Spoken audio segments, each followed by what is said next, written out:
There we go.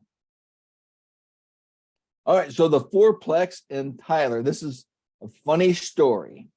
To me, it's funny. You guys don't appreciate this. I just happened to look at that folder that had that file in it, and I was cleaning out my office area and I'm rearranging and doing some things, and I was gonna empty out all the information because I needed the folder, right? And I didn't do it. I just set it off to the side because her and I talked back in August of last year, and she's a school teacher. She's a principal. She got the SPOR unit through her ex-husband who passed away. She didn't want to ever be a landlord. You know, it's not, doesn't fit in her lifestyle. So at the time I talked her into a subject to deal, but she wanted more cash down than I could get. And I thought it was worth. And at the times the rents were below market value. And I said, okay, here's what you have to do. You have to get rents up. You have to do this. You have to do that.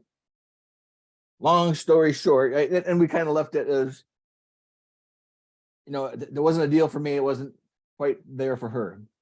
Well, out of the blue, he calls me and says, hey, I need to get this thing moved. Can you still help me out? At first I was like, who's this? But yeah, so that worked out perfect. So that fourplex now, she wants to do a sub-2. Yes, exactly. So it's all 2-bedroom, 1-bath apartments, and it's a nice little deal. It's just, you know, Tyler, Texas is like that 1 hour-ish east of Dallas. You know, it's a great location. Tyler's a booming little town, but it'd be right for the right person. So out of curiosity, is it performing or is it more so it's squatters? What's the overall story, if you might be asking? No, they have really good tenants in it. And she's had the same tenants in there for, you know, 5, 6+ years. Okay. That is interesting. That is interesting. Yeah, Did let's she definitely raise the rent on them like you suggested? She did. Oh, good. So it's a performing asset. It looks real good. Now What's the numbers. do you know the net cash flow or gross? I don't off the top of my head. So Okay. as I was telling Jessie, I need another who. This is a deal. I should have put a few more things together because we're so busy trying to close on our Oklahoma deal. You know, I don't know if you can see that. I got 75 messages and Woo! just like I can't. They just keep coming in. I put that Popular post out guy, there, bro. it blew up. So it's good problems to have, right? I mean, you want the phone ringing and deals moving and flowing. It just sometimes it just rains in buckets. Absolutely. That's a good problem to have, man. That's a good problem to have. 100%. So we work to create those problems, and when they come, we got to make sure that we're organized and we worked enough on the business, not just in the business, so that we can handle, you know, when it rains. So Right. Well, let us know love more that. information. I know you know, Jessie and I would be a buyer for you guys. And once you get the final deep, if you know, if it's really a cash flow and asset, more so, Yeah. we would definitely look for it. And you don't have to market it because we're your guy. sounds like a plan. So do you know what lender? Is it FHA, VA, conventional or anything like that? Or I think it's conventional. okay. Great. Yeah. And she had it refinanced 2 years ago. But it's like 4.5% interest on the loan, and it's got 18 years left on a 20-year amortization. So, Well, the ball's in your court, Shane. all right, all you gotta do is send it over to us. yeah, Is it straight sub-2 or is there an equity play in there as well? Or yeah, she wants some money to walk away from the deal, so she has a little bit of equity. She wants cash on. You know, she's looking for 50K on it. Okay. 50K up front or more so over time? What does that look like? She wants it up front. Okay. Yeah. Is that a deal breaker for her? It was last fall, yeah. So I'm sure it is now. Again, getting into the weeds a little bit, but the story is this spring she came down. She's been diagnosed now with breast cancer. And she just went through some of the first rounds of treatment, and knock on wood, everything's looking good. But once again, it caused her to reevaluate her life and said, this rental business isn't what was ever in her plan, and it takes up Right. time, and the phone rings and yada yada yada. She doesn't want that. So, but Wow. we'll talk and see if we can't do some magic. Sounds like a plan. All right. I like it. I reached out to Jessie yesterday and said, hey, I need some help on this. So I'll definitely send you all the details and see if we can't get this closed. Sounds like a plan, man. I love it. Sounds like a plan, man. Cindy, are you here? I heard your voice. I didn't see your pretty face. She's golfing. I was She's just literally golfing. just going to say, you probably heard the club I'm chipping. here. I'm Yeah. here listening, but I'm waiting for a phone call. So I'm sorry. She's golfing. I promise you, she's not waiting for a phone call. I swear, I thought I heard somebody say, do you want a shot? I thought that was in the background. Well, she's out having fun somewhere. Oh. Amazing. So how's life for you guys? Whoa, that's so much going on with us. More so, We're a couple of busy gals, that's for sure. Yeah, literally from state to state, and it's more so, going through the experience from, just the different backgrounds. Jessie coming from the military, I'm coming from like the corporate hospitality restaurant industry, and going deep diving into real estate, just the different avenues. Like it's every month you're finding out something new. It's ridiculous, which is a good thing. But then it's shiny object syndrome comes on, right? So you think like, okay, should I go this direction? There's so many new developments. But as far as what Jessie and I got going on, we should be closing on another property in Alaska.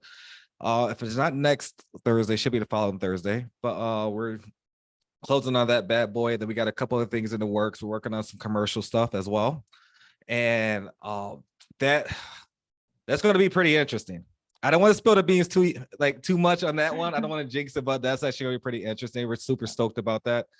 And we're pivoting. We revamping our business just a little bit, and I think we're going to attack a lot more commercial, multi-units, and all that good stuff. We're not going to eliminate residential, right? We're still going to buy, single family houses, condos, and all that good stuff. But more so, I think we're going to keep our eye out for a little bit more multi-family. Did I miss anything, Jessie? Probably. No, you hit the nail on the head, homie. Cool. Yep. After see if Cindy comes back on, she has a single family short-term rental in South Padre Island. Interesting. It's very interesting. And her and Max ran the numbers, and they said it looks like a really good deal. It's a big house on the ocean, on the Gulf side. So maybe that's something we can look at. When y'all I get want tired it. of Where did you say it was, Shane? South Padre Island. So that's not one of the Alaska Lucians. I don't know where. I don't know where that is. Yeah, no. So you just drive to the nearest airport, hop on a Okay. plane, Yep. head south. Okay. South. There you go. All When you right. get to Texas, you can land. Can I and then- take a dog sled down there? No. You can, because I took a dog sled from Michigan to Texas when they sat in my garage for 10 years. So being new to the group, can I ask you a question? Do you guys somebody live in Alaska, or do you just work in Alaska, or So- why Alaska? I'll go. Actually, no, Jess, it's all you. That's your department. That's a great question. I don't know how to answer that. It's a double-edged sword. So I live here. I live in a small igloo up here just north of Anchorage with my family, 4 kids, a wife, 2 Yorkies, and 3 moose. Okay, so you're in Alaska, so that makes sense. Regrettably, yes. It's a bigger house in the winter, but in the summer it kind of melt down a little bit. There you go. It looks much better for 6 months of the year. Yeah, so I live here, and yeah, so we do deals and stuff here. Being in Alaska it's this really big double-edged sword, because when people think investing, nobody's like, oh my gosh, Alaska, right? As far as anybody else is concerned, Alaska might as well be Mars. right? Everybody else forgets it's even part of the United States. So it's a double-edged sword because of that, you don't have anybody doing all these marketing. You don't have people like door knocking. That doesn't exist. As a matter of fact, wholesaling, people are barely figuring out about wholesaling. Wow. Yeah. So there isn't like all these different resources here. So it's good and bad because I could literally go, if I wanted to go door knock, like when we're looking, do you understand what KPIs are? Okay, cool. So KPIs, key performance indicators, for everybody who doesn't know what KPIs are, think of them like stats. Like if I knock X amount of doors in a certain market, on average, I'm going to talk to this many people, I'm gonna have this many conversations, and I'm gonna be able to solve this many problems, and then I'm gonna have this many deals. So those are kind of what KPIs are. And in Alaska, just to give you some KPIs, Phoenix, for example, I was talking to Matt Beard. For those of you guys who don't know who Matt Beard is, he is a gentleman that used to he used to head Pace Morby's door knocking team. For those of you guys who don't know Pace Morby, he's a big creative finance investor in Arizona, in Phoenix. And Matt Beard was in charge of his door knocking team. Now, Phoenix, if you don't know, Phoenix is like the real estate mecca of the United States. And it's super, super competitive there. It's very, very oversaturated. And because of that, when you look at statistics from a door knocking standpoint, Matt was having to knock on average about 250 doors. And for every 250 doors he knocked, that led to one deal. I would dare say in Alaska, I bet you could knock less than 20 and start locking up properties. Because there's no competition here. You don't even have people knocking doors to sell solar and all this other stuff that you would find all across the country. Selling alarm systems, like none of that stuff really exists here. So if you go door knock somebody's property, odds are you're going to get a hold of somebody. So if you go find a list of like pre-foreclosures, for example, and go start door knocking those, you're going to have really, really good KPIs up here. Now, that's the good news.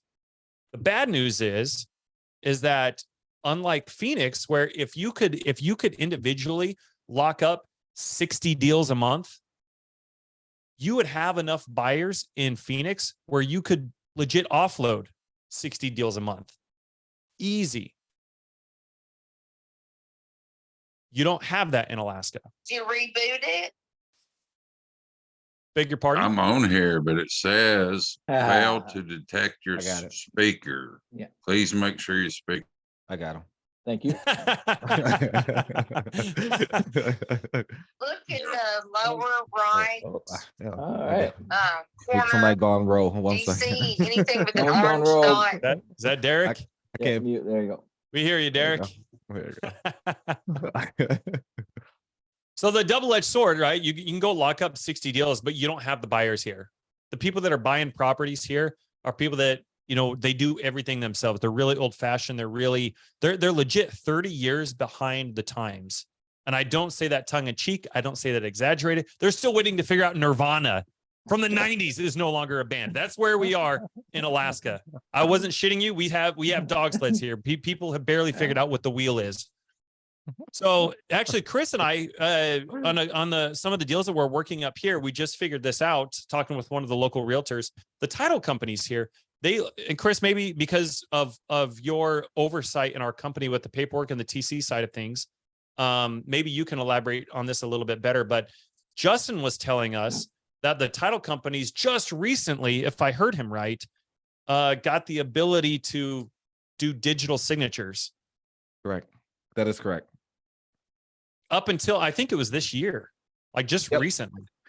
August of last year. That is correct. Okay. So before August of last year, you had to go into the dang title company and sign in ink. Correct. Crazy. Yeah. Like this is where we are. So you can go lock up all these properties, but if you're wholesaling, you're not, that's one of the problems you're going to have is you're not going to have the buyers here. So what is So- your primary exit strategy when we're doing your investing in Alaska? That's a great question. We did a wrap. We've done a subtail, which actually we're doing 2 subtails. So basically what that means is, for everybody who doesn't know, I'll kind of explain, we'll get deeper into the weeds. And if you guys have any questions, please feel free to throw them in the chat. But what Chris and I do is we own and operate a wholesaling business. And when people think about creative finance, they usually think about it in the wrong context. Okay. So a lot of people have reached out to me and they're like, hey, I love that you live in Alaska. I would love to buy something in Alaska. I would love to go buy a property in Anchorage, and I want to buy it subject to, and I want to pay $5,000 for it. Can I partner with you and you can convince the seller to sell it to me subject to for $5,000? And while that sounds great and all, that's not at all what creative financing is. That's not how people are thinking about it in the wrong light. And so what creative financing is, it's a tool on your tool belt to help solve problems. And I'll give you an example on what that means. So Chris and I, the way that we operate our business is we always 100% of the time go cash first. Always go cash first. Even if you, and what I mean by that is a wholesale offer, a cash offer, which means that we're going to buy that at a very deep discount. So just right off the quick, just doing like some quick, what Chris and I would call beer math, right? Just simple enough to where even if you had a couple beers, you could do this math. If we find somebody who's wanting $100,000 for the property without even knowing anything about the property, the first time that we call them, we automatically know we need to be somewhere between 50 to 65 cents on the dollar. So within that first conversation, once I start getting a little bit more of their story and understanding more about the property, I know that my anchor price needs to be somewhere, we'll just call it 50 grand. That's where I'm going to try to start negotiating it down. Now, that doesn't mean that just because I'm negotiating a cash offer, that doesn't mean that I'm buying it cash, because I can always switch to creative. But even if you could buy something creatively at, say, 80,000, wouldn't that be better than buying it at 100,000 creatively? So we always go cash first. Always negotiate a cash price first. Now, let's say I anchor down at 50,000 and they're like, hey, my mortgage is at 95,000. It's like, oh, okay, well, we have a problem here then. You obviously couldn't go down that low if you wanted to, unless you wanted to cut the bank a $45,000 check. Does that make sense to everybody? Is everybody with me right now? Or am I confusing anybody? If I'm confusing you or you guys want me to rewind, feel free to throw it in the comments. So in that type of situation, because we went cash first, it's not only from a negotiating standpoint, but it also opens up the dialogue and the conversation for us to get more information about the property. We get a better understanding of what's going on, and we get a better understanding and more clarity on what the actual problem is so that we can figure out how we're going to solve it. Sue says in the comments, yes, please rewind $45,000. 45,000. Yes. So if I go in and I talk to a seller and he's asking 100,000 and I anchor at 50,000 and I'm going to try to negotiate him down to 50,000, eventually he's going to tell me why he can't do that. Cause I'm going to ask him. He's going to be like, well, I can go down to 95. I'm going to anchor. Well, all right, well, I'll come up to 65. Well, eventually we're going to get to this point to where he's going to be like, look, my mortgage is 95,000. I can't go below that because I'm going to be cutting a check. I don't have any money to cut a check for the difference. So the difference between 50,000, if he was to accept my offer, and 95,000 is 45 grand. So if he was going to accept my offer of 50,000, he would have to write a check for that difference. Does that make sense, Sue? She put her thumbs up. Okay, cool. So that's when we start coming in. And because I have that context now, that's when I can start using creative finance to solve problems. So if we were going to purchase it, even at 100K, it usually costs around 9 to 10%. If you're going to sell something with an agent, it costs about 9 to 10%. What you say, Chris? Yeah, on average. We got 6% in agent fees, and then we got another 2% in closing costs, and usually another 1 to 2% in just kind of random stuff, concessions, home warranties, things like that. I got it. You do a sub two net. Yeah, 100%, Nancy. So that's what I'm getting at, is that's where we start pivoting. Once we figure out that a cash offer isn't going to solve the seller's problem, then we're going to go in and pivot. So the way I'm explaining it to you guys is exactly how I would explain it to the seller. I'd say, hey, well, if you sold it with a realtor at 100,000, which is what you were asking, and you owe 95,000 on it, you're going to pay 6% in realtor fees, another 2% in closing costs, and usually another 1 to 2% in concessions. And like I said, home warranties, random things like that. And so on average, it's usually about 9 or 10%, but for numbers sake, we'll just keep everything simple. Let's call it 10%. So she loses 10% right off the top, selling it for 100,000. That brings her down to 90,000. Well, if her mortgage is 95,000, that means that she's going to have to cut a $5,000 check to walk away from this property, which happens all the time, guys. All the time. So what if in that scenario, I was able to approach her and say, hey, you know what? What if I can not only give you your exact asking price, but you don't have to come out of pocket at all? As a matter of fact, I could probably put some money in your pocket and take care of the closing costs and commissions. Of course, obviously if the numbers got to make sense for this, but that could be a potential. So now I'm kind of pulling these levers, so to speak, and trying to figure out what she's receptive to, or he. So in that situation, we could go in and take over the mortgage of 95,000. We pay her, a couple grand, or even potentially might be able to give her full equity of 5,000. Give the realtor a few thousand. And here we've purchased a property for probably close to $10,000. And so in that type of situation, if there's no equity in it, you can rent it out. You can put it on Airbnb. You can do a midterm rental.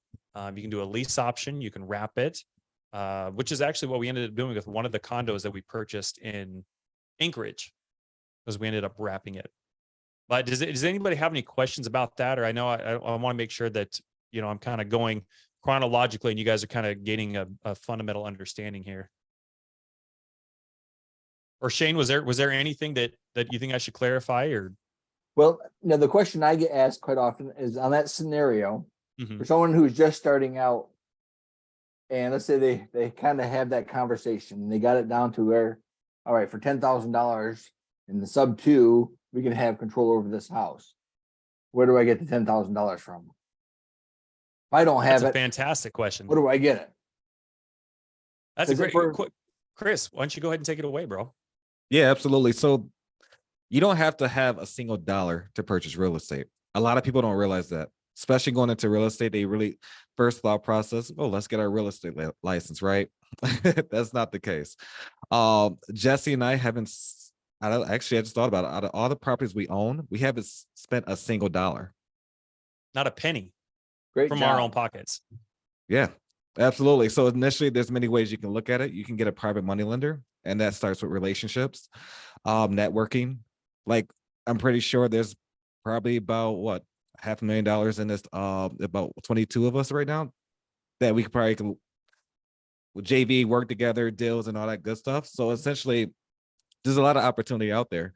You don't have to use your own money. If you don't have a private money lender, find a gator lender.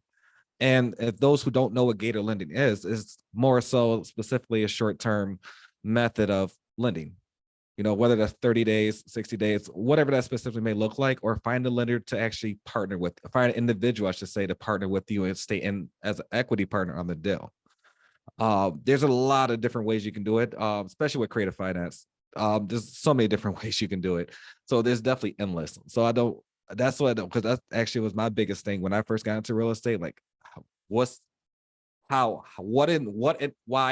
who, every single thing. Like, I don't know how I'm going to buy this property. It's $300,000. They want me to bring $60,000 to the table.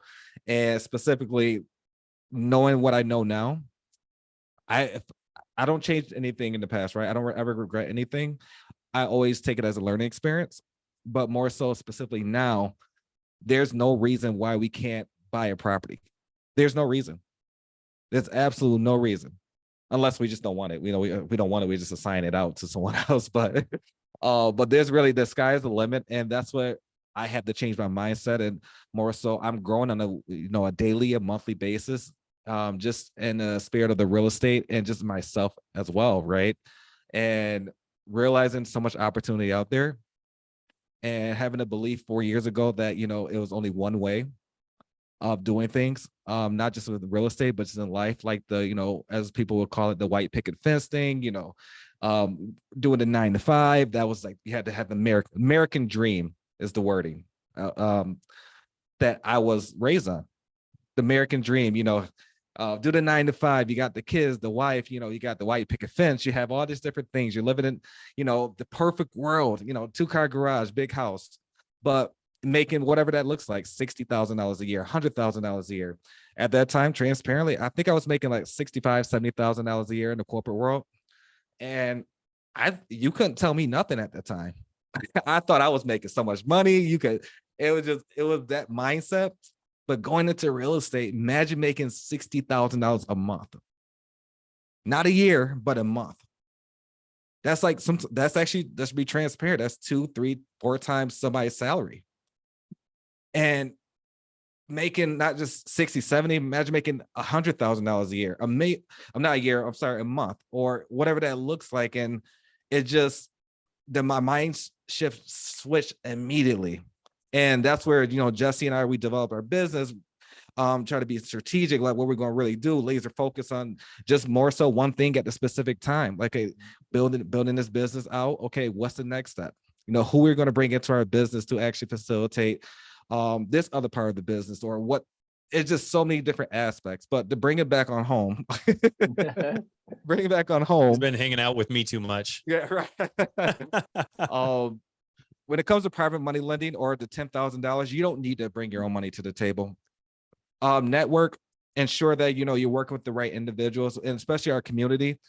There's really no reason why you shouldn't be doing deals. Everyone in this Zoom should be doing a minimum of 3 to 5 deals a month. A minimum. There's no excuse. And if you find a great one, please call me and let me know. Please let me know, 'cause I haven't found a good one yet. That's why I do admire Jessie. Jesse's a perfect example. He's got an entire football team in that damn house. In this igloo. Right. And literally he's 4 hours behind, right? I'm in an Eastern Standard Time. I'm in upstate New York, Rochester. He's in Alaska. 4-hour time difference. So if on a hypothetical, I get up at 8 o'clock, it's 4 a.m. their time. Right? He could be asleep. He's not. And I'm not just saying it because he's on the Zoom. Jessie, I'm very transparent with him. So, it's just more so like we spent hours and hours and hours on Zooms. We have our business meetings. It will start at 8 a.m., right? That's 4 a.m. Alaska time. Jessie has yet to miss one. That speaks volumes. That speaks volumes because he could be asleep. Alaska time is 4 hours behind. And plus he's got the little ones all under the age of what? 7, 6, 5. Yep. And that's a lot to handle, right? He can make every excuse to the book. Like, I got to do this with my kids. But if the case, he's bringing his kids to the Zoom. And this is a perfect example where there's really no excuses why you shouldn't be doing deals per month. If you're doing 1 or 2, okay, that's great. But where's your next one? You should be always waking up. When is my next deal closing? If it's closing tomorrow, okay, where's your next one coming from? You should be having that thought process, because I put myself in uncomfortable positions on a daily basis, and it's uncomfortable, right? It's not a good feeling. And sometimes it's uncomfortable to put yourself out there, even talking to other individuals. Transparently, before the real estate, I was never good at speaking to sellers. I got cursed out. I got so many FUs hung up and called out to, like, you don't know what the F you're talking about. And in my head, like, do I know what I'm talking about? I just question me like a lot of different things. So, so it broadened my horizon, right? So it expanded my mind. It just, a lot of different things happen within the real estate where I wish I got into real estate a lot sooner. This is pre-COVID. I got into real estate. So this is like, I don't want you guys to think that, Jessie and I have been doing this for 15, 20 years. No, I'm gonna say what, 3, 4, if not 5 years. Yep. 5 years we've been in this industry, and things are doing it's taking off. I'm just gonna say it's taking off in the right direction. Grant, Dude, and today's our partnership anniversary today, by the way. that is Should have sent you correct. some flowers. today man. is our My bad. partnership. We actually formally started our business a year ago today. A year ago today, and things have been great. Things have been phenomenal. You know, of course, you're going to have your obstacles, right? As any business partnership or whatever's going on within the real estate world, it's just a matter of how you get through it. And it's just, I'm sorry to keep you waiting. It says iPhone. I wish I could call your name, but it don't say your name on here. It says iPhone on the screen. Oh, someone has their hand up. Yeah, I see.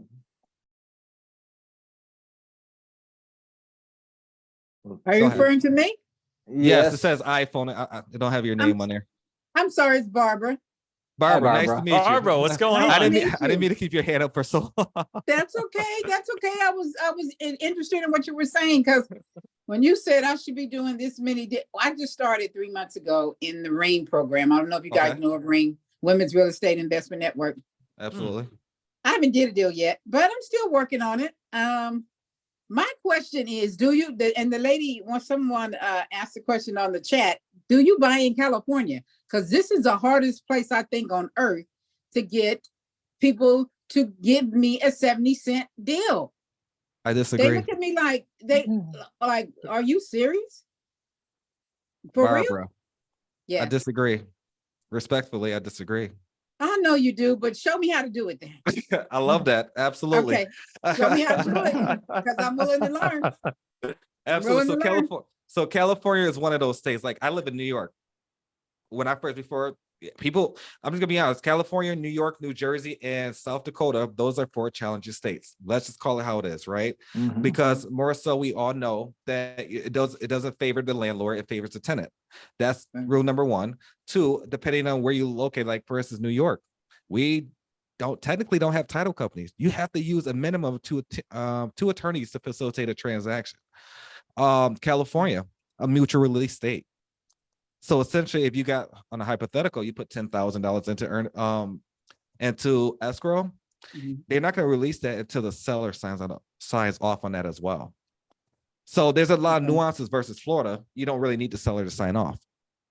So that's just, that's a little bit on a side note, but more so, California has been a difficult state depending on how you look at it. Because a lot of people think California is a couple of things. California just there's not enough investor activity, and or specifically just not enough real estate. You literally can walk out your house right now. There's somebody that needs your help right now. Guarantee it. Walk out your house, go next door. Somebody's either in foreclosure, behind on payments. They probably looking to sell their house. There was a lady at Berkeley across the street, and a house down. She was in denial that her house was going into foreclosure, and she lost it. It was nothing I could do. I went over there. I talked to Yeah. her. She had some issues going on, and next thing I knew, I looked it up again. Somebody bought her house, and I Oh. don't know what happened to her. I haven't seen her. So let me ask you this, Barbara. What's your method of marketing? Is it door knocking, direct to I'm seller? doing door knocking. I'm doing mailers, and I'm doing bandit signs, because I don't have a whole lot of money, so I got to spend a whole lot of time. And I work No worries, full-time. no worries. And I have No, a I love full-time this. job. No, So I'm doing this part-time because I still have a full-time job. No, I Good love for this. you. Yeah. One, appreciate the transparency. Mhm. And you can do this by working.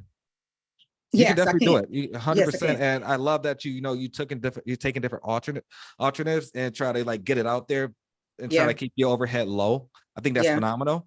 I do think you need to focus on one thing though. You Okay. mentioned like 4 to 5 different things. I think if you be consistent as far as with that one thing, whether that's door knocking for about 1 to 2 hours a day. And again, I don't know your full schedule. I don't know your full Okay. schedule. Okay. Okay. I got you. Let's just say you're doing a 9 to 5. Mhm. Maybe from, get home, get relaxed, whatever that looks like. 7 to maybe- 5:30. There you go. 10 hours. Okay. So the weekends, let's use the week as an example. You can spend your time really door knocking, Okay. going door to door, making it personal. Okay. Get to know people, and just more so, hey, I'm just in the neighborhood looking to potentially move in, or looking for put a family in the house, whatever this specific niche is, 'cause whether they're foreclosure, they got an auction next week, or they just, if you just like the house, there's so many different ways you can approach it. But I think you got to figure out one solution. Okay. And just literally And stay stick with that one. Okay, Um, instead of going through all the three, just stick with one and go that way. 100%, because the mailers is going to be expensive. I tried it. Yeah, they are. I tried it, and I thought, oh, I'm going to get a call. I spent literally over, I think, $600 on mailers when I first started off, and I'm like, oh, somebody's going to call me. Not a single soul called me. So I'm like, damn. believe Like, you. I said, how do I get my money back for this? Right. Okay. That's definitely what I can do, because I don't mind talking to people at all. So I definitely would do the door knocking. I think I'll go that route.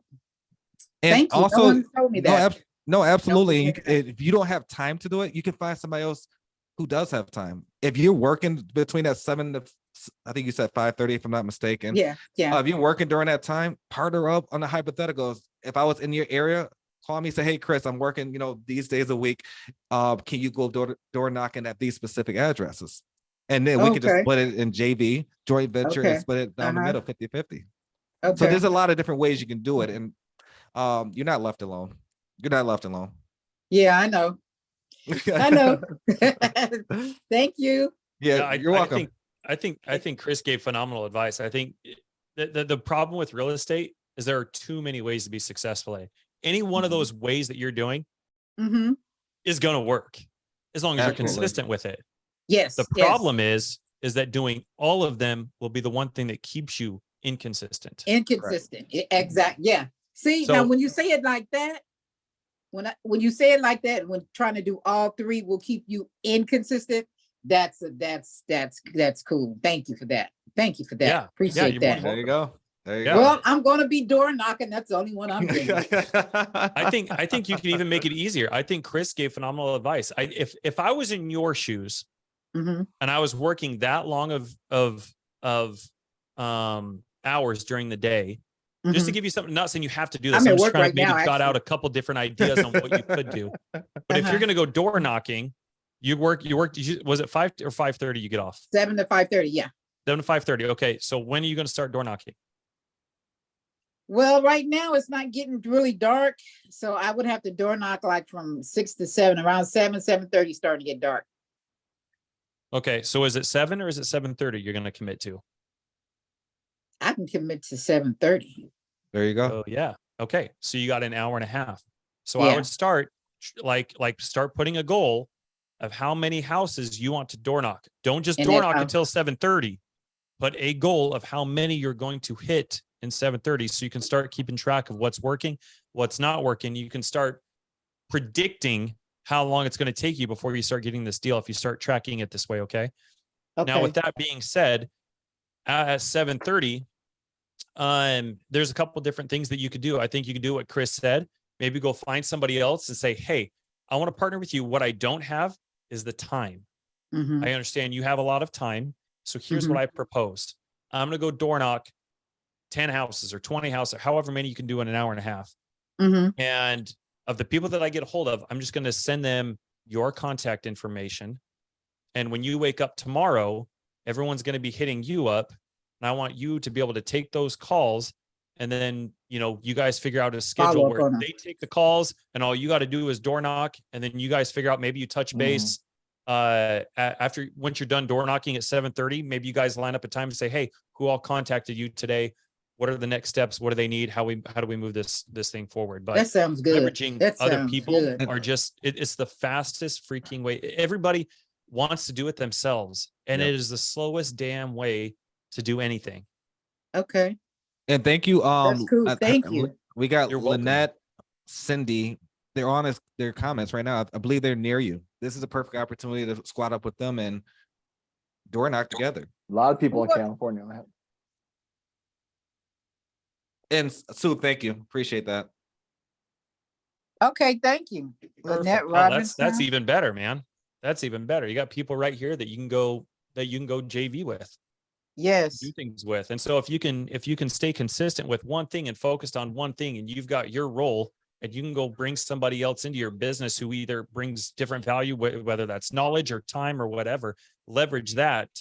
That's, hold on, buddy. This is Jesse's door knocking team. He's introducing now. Maybe Yeah, at he's Halloween he definitely, goes door to door, but yeah, and people think like Alaska's like when I first like even when we first bought our first property in Alaska, I didn't expect the property to look like that. I was thinking more so like just a bunch of snow, and I know we kind of like play around about the igloos and stuff, but like mentally in my head at the time, I'm like, okay, where's the igloo? Where's this, and this, and then actually seeing it, I'm like, okay, it's actually a real place with like street lights and everything. They actually got a Walmart. They actually have this. I'm like, I thought that was pretty neat. I still haven't yet to been down there. Coming soon, Jesse.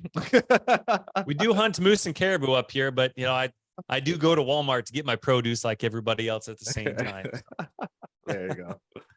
But Well, anyway, Barbara, Barbara, does that help kind of give you some clarity, or maybe at least some ideas on what you A could do or how lot. you could pivot?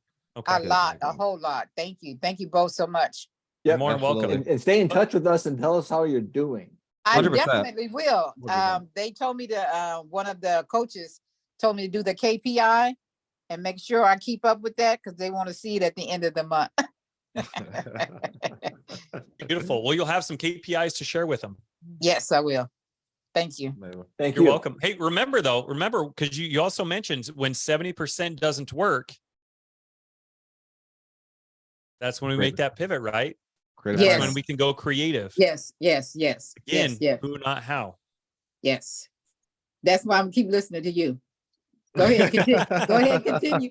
Continue, both of you. Go ahead, continue. I'm gonna mute myself now so somebody else can ask a question. No worries. I think that was a great question, and I That's think great, a lot yeah. of people got value for that. Just that's a Absolutely. perfect Thank you, Barbara. opportunity. Just JV guys, there's no reason why you guys are not working together and literally trying to replace your W-2 income. If it's $20,000 a year, let's use that example. If it's $20,000 a year, how are we going to replace that? What does that look like? If you're going to wholesale, how many wholesale deals is that per month? So it's kind of reverse engineering, and Jessie was a big component of that, as far as being intentional with stuff, jotting down things, staying time blocking. That's a big thing for him. That's one thing I really love about him. He's very when it comes to time blocking and being intentional, he will definitely make it happen. No ifs, buts about it. And he's literally, I think, one of 3 people I know that don't come up with their excuses. And I'm not just saying that for the hell of it. And that's why, I really appreciate our partnership. And, I know everything happens for a reason. I know when I met this guy, I'm like, I got to be his business partner. I need to make that happen some kind of way. Likewise, brother.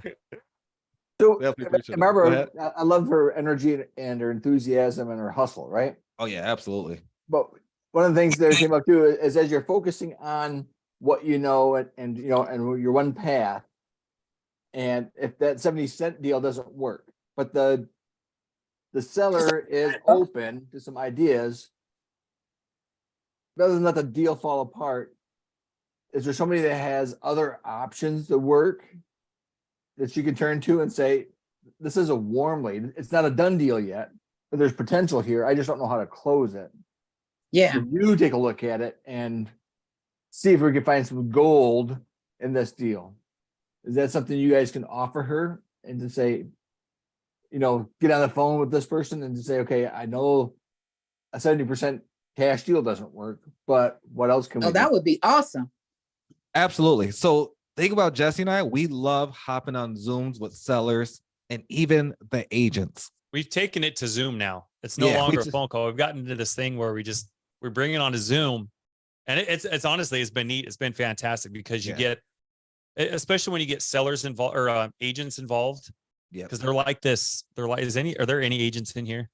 No disrespect to you guys. We love you guys. I was getting ready to talk. I'm just saying. There's one. I'm just kidding. No, So- agents can be kind of difficult to deal with. They're that gatekeeper, and most investors don't even know anything about creative finance, let alone sellers or real estate agents. So you kind of get caught up in this game of telephone when you're like, hey, this is what's going to happen. And this is the first time they're hearing it. And like, it comes off scammy. I mean, for those of you who have never heard of Subto or anything like that, what if I told you that Chris and I have purchased many houses for less than the price of a cup of coffee?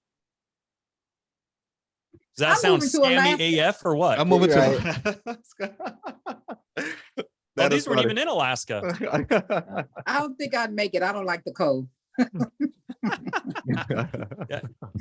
It's not bad. Oh, It's not. okay. It's the darkness that sucks. Question, and Yeah. I'll leave you guys alone. You No, guys you're will have good. both of you will have your information in the chat, right? So if I do Yeah. get one of those really good deals, and it's not a 70% deal, and I need to do this creative talking, I need to call you or Zoom, Oh, 100%. Yeah, Chris, you mind throwing our stuff in the chat? Yeah. please. Yeah, Thank you. my direct cell phone number is right on the screen as well. But I'm gonna throw it in the chat and Jesse's as well. All righty. Thank Awesome. you.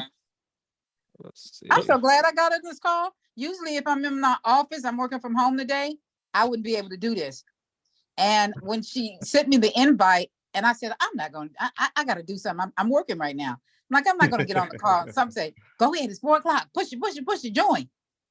I'm Oh, so that's glad I good. did. Well, thank So you for glad I coming. We did. do appreciate you. Kansas City Ah, are the best, man. Yeah. I'm Yeah. Thank so you guys glad for I putting this did. on. Yes, thank you. Let me mute You know, myself.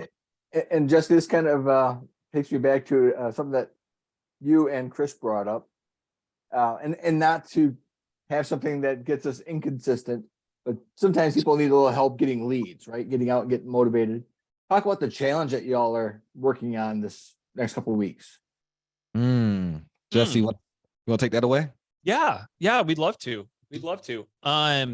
So what's great about creative finance is it offers, like I said, it's another tool on your tool belt, right? When just like when Barbara was saying, like there's none of these stinking people in California that want to do 70% of the ARV. They don't want 70% or 70 cent offer on the dollar. So what do we do when that happens? Well, now we can switch to creative finance. And when that doesn't work, like let's say seller finance, for example, not to deviate too much, but I want to kind of give you guys an understanding, if you don't already, on how all of these different strategies come together leading up to the challenge that Chris and I are putting on here in just a couple weeks, actually. So another creative strategy, we got subject to, and then seller finance is another common one. They're similar. The difference is with subject to, that all that means is that you are taking over the responsibility of paying somebody's mortgage. The mortgage is staying in place and the deed is getting transferred to you. A lot of people think those things are one and the same. They're tied to each other. They're actually not. And even most licensed professionals will tell you, you can't do that. They're the same thing. They can't be separated. As a matter of fact, I just watched an episode with Grant Cardone and Pace Morby talking about creative finance. It was funny because Grant Cardone is this highly successful, real estate tycoon billionaire who's just figuring all this stuff out. He's like, no, you can't do that. And Pace is like, yeah, you can. So even a lot of licensed professionals will tell you, hey, this isn't legit. You can't do this, just because they've never heard of it. But in fact, that is wrong. When you do a subject to, the debt stays in place, the debt stays in the seller's name, and the deed comes under you. So you now legally own that property, even though the debt is remaining in somebody else's name. I just wanted to make that clear for anybody who doesn't know what a subject to is. A seller finance is basically somebody else becomes the bank. So let's say, for example, let's say I'm selling a car on Craigslist or Facebook, and I want $5,000 for it. Everybody else coming in and hitting my DMs, sliding into my DMs, they're like, Jesse, hey, I'll give you $2,500 cash. I'll give you $2,700 cash. I'll give you $3,200 cash, right? I'm getting lowballed as a mofo. I might as well have a wholesaler coming to me, right? Yeah. That's exactly the kind of offer they're giving me. Cash offer. I'll give you this cash. I'm like, dude, no, I want $5,000. So let's say Shane approaches me and Shane's like, hey, Jesse, you know what? I'll give you your full asking price. I'll give you exactly what you want.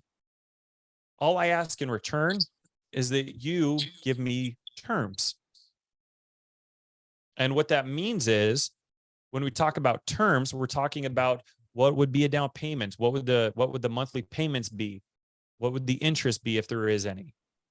So what are those terms for me to basically allow Shane to make payments to me until I'm completely paid off? So that's how we come up to the seller's price. I'm not having to take a $2,000 hit on my $5,000 asking price because Chris wants to lowball the crap out of me. But Shane is like, Jessie, I will give you your exact asking price. I'll give you exactly what you're wanting. If you can just give me some terms that are favorable enough for me to afford to take over the car. So that's what seller finance is. Seller finance is just making payments.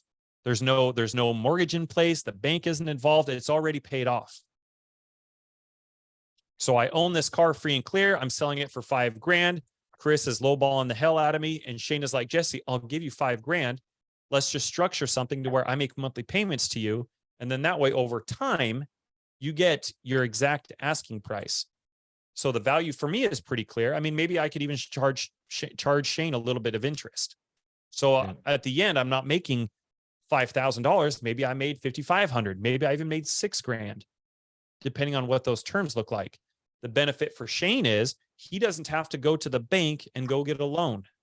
He doesn't have to use any of his credentials. He doesn't have to qualify for a loan. He doesn't have to do any of that.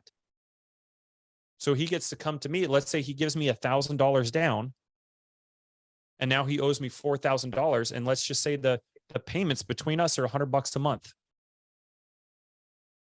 So I put $1,000 in my pocket up front. I get my entire asking price and plus interest on that.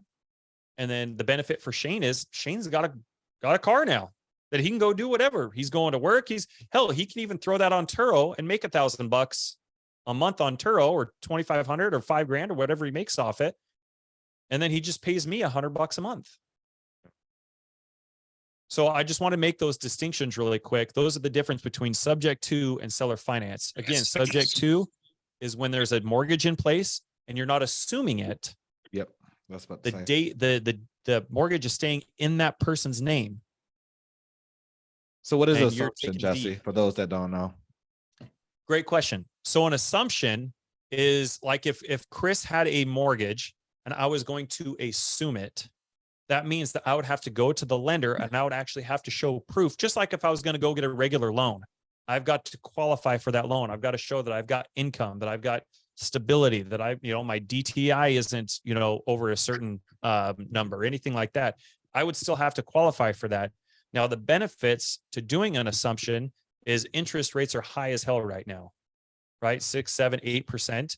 If Chris bought his house 2 or 3 years ago and he's got a 2.5% interest rate, even though I have to qualify for a loan, what I'm getting is I'm assuming his loan basically.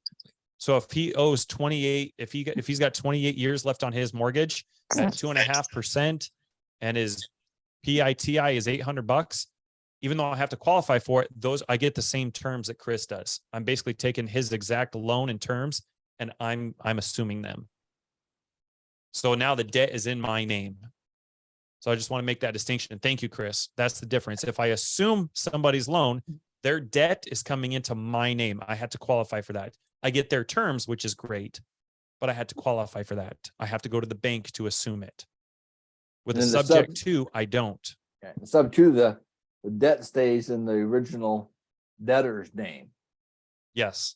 Yep. That's The correct. debt would stay in Chris's name, but I would legally own his house and I take on the responsibility. I don't assume it. I take on the responsibility of making those mortgage payments. Absolutely. Goes into more. So Lynette had a great question. I heard recently that some of the banks are now going after the do and sell clause with Subtos. Have you guys seen and or heard of that? Yes and no. And the reason I mentioned that due to the fact that, I oversee their entire transaction coordinating business. We do a lot of paperwork with a lot of title companies. If you don't have the right paperwork in place, it will be caught. 100%. If you don't know what you're doing, you're winging it, or you find a inexperienced title company who states they can do it, it will be called. Some specific loans you kind of want to stay away from. If you do a reverse mortgage, that's going to be called right away. We don't take any, if it is a reverse mortgage, we do not touch. If it's conventional, VA, FHA, anything besides a reverse mortgage, you can do a subject to on. But due on sell clause, now that's, people think that's a scary word. That's really not. I truly want to just break that down just a little bit. The due on sell. So essentially a due on sell is basically like if you owe $100,000 on the property, you close on the property 3 months later, you may get a letter in the mail saying, hey, we see that there's some kind of change of ownership. Public record can show that, or whatever documents can show that. The letter may state, depending on the state, depending on the verbiage, but long story short, it will say something like, we need the full amount on the loan due. So if it's Wells Fargo, they're going to want all their money up front. No monthly payments anymore. They're probably going to shut that part down on the online system. They want their total amount of $100,000. So when a due on sell clause happen, you have a few different options. It hasn't happened to any of our properties, right? Yeah. I should not jinx that. Should not jinx that. I just thought about like, damn, Chris. But when it does happen, you have a few options. The first option, you can list the property. You can list the property, and then that's one way you can basically pay off the bank and get some money in your pocket if there's some appreciation in the property. The second thing you can do is a little bit more advanced, strategic. You could quick claim deed the house back to the original owner, and then put it under option to buy. Again, that's more advanced. I think that's another conversation for another day, but that's the secondary option you can do to resolve it. And or sometimes if you have the right documentation, you can provide the lender, Wells Fargo, with all the documentation. Let them know, hey, here's the documentation on the transaction. We're giving them authorization to actually make payments on my behalf. So there's ways, and yes, Cindy, you're 100% right. Just pay it off. But let's be realistic. If you own a property that's have a mortgage from Wells Fargo of, just say, $384,000, are you going to pay that in cash using the PML? I wouldn't use a PML, because then you're kind of robbing Peter to pay Paul, so to speak. So, and that's what you kind of want to stay away from. Is it an option if you're really going to buy the property and have some kind of exit strategy? 100% you can use a PML. Like, for instance, if you know there's equity in the property, you get a PML to pay whatever is remaining left on it. And then you talk to that PML, say, hey, how about this? You bring the money to the table. Let's partner on this together. You get equity in the property. I get equity in the property. Let's make this a short-term rental or a mid-term rental or a group home. Then yes, that's a different option. So that's actually a phenomenal question, Ms. Garcia. And then he said, I guess it depends on if you're paced or not. Left, Matt. That is true. Very true. Yeah. If you're surrounded by money, it happens. But essentially, Pace is the same way. Pace doesn't use his own money. That we definitely know for a fact. Pace hates. He actually, transparent, he kind of put that into our heads not to use our own money. We is the type of people like, potentially can use your money from here. You can do this, but more so as if you got PMLs all around you, you do not have to use your own money. But Cindy, right. Pace does have he's at a different caliber than Jessie and I. Definitely. No, these are phenomenal questions. Liz, I hope I answered your question. What a due on sell clause, due on sell is really, but I personally don't get scared of it. If it happens, it happens. If it more so, if it does happen, it's a learning experience. There's always a way out of it. There's always a way out of it. Not trying to say you're trying, yeah. What was that? I'm sorry about that. Somebody was just speaking. Oh, I think that was me. I'm sorry. I'm sorry. I thought I muted myself. I said always solvable. I'm sorry. I said always solvable. No worries. So and there are some of those red flags that kind of will flag your account for somebody to go actually the bank to go look and see what's going on. And those things are like insurance getting changed or lapsing, right? That's definitely a big one, because then they'll get a note saying, hey, your insurance has been dropped from your property. Absolutely. Taxes not being taken care of on time. Those are things that, maybe having a servicing company to help make sure everything gets processed and paid, and nothing gets dropped might help that. So what is the best way, and I kind of want to see in the side chat, what is the best way you can prevent a due on sell call? I just want to see what the best way you can really prevent a due on sell. I'll wait. Subto? Don't tell the lender. File the paperwork correctly. Keep the seller alive. Pay Oh, on that's time. an interesting story. Oh, pay on time. Bingo, right there. Pay on time. That is it. Keep it current, correct, Derek. Pay on time. If you're making payments to the mortgage company, they don't care. They're getting their money, right? But if you're falling behind, they're going to start looking. They're going to start investigating. They're going to say, hey, what's going on? Let me reach out to this person. They're going to start looking up stuff and see. And yes, Carlette and Cindy, paperwork is a big key too. If you got the wrong paperwork, it can almost be fraudulent. And you just want to make sure the right paperwork is in place, especially from state to state, county to county. Make sure the language matches the specific state. You can have a purchase and sell agreement, but that purchase and sell agreement needs to be amended for all 50 states. So you may have 50 different purchase and sell agreements. But if you look into more, so if you don't want to do paperwork, then you can always reach out to us and we can help facilitate that. Jessie, the seller, keep the seller alive. 100%. Jessie and I closed on the property. Was it October last year? In October last year. That's when it was recorded. Yes, it was recorded and yeah. So it was a 3-week gap. So it closed literally maybe end of September. No, it wasn't. Well, so September, October, around that time. So long story short, the seller died when we closed on the property. Closed on the property. His wife died a long time ago, and then it was just him. So he was the only signer. We had all the documents for that specific, the death certificate and all that good stuff, but the seller died. So essentially, what do you do in that situation? A lot of people, because Jessie and I, we never been through that situation. So this was new to us. And more so overcoming that. So, we got PACE involved. This guy just died on us. What do we do? But more so, this is the perfect opportunity for, you adapt, you overcome, you learn from this experience and know what to do next time, and then teach others what to do. So essentially, the seller died. A lot of title companies did find out about it when we tried to, we did a fix and flip on this specific property. So technically it was like a subto. So we took it over subject to and took it to retail, right? And we could not sell this property. Not because of the way it looked. We actually had it under contract within 3 days. Before 3 days, as soon as it was listed, we was on the contract with 3 days, and we had hella equity in it.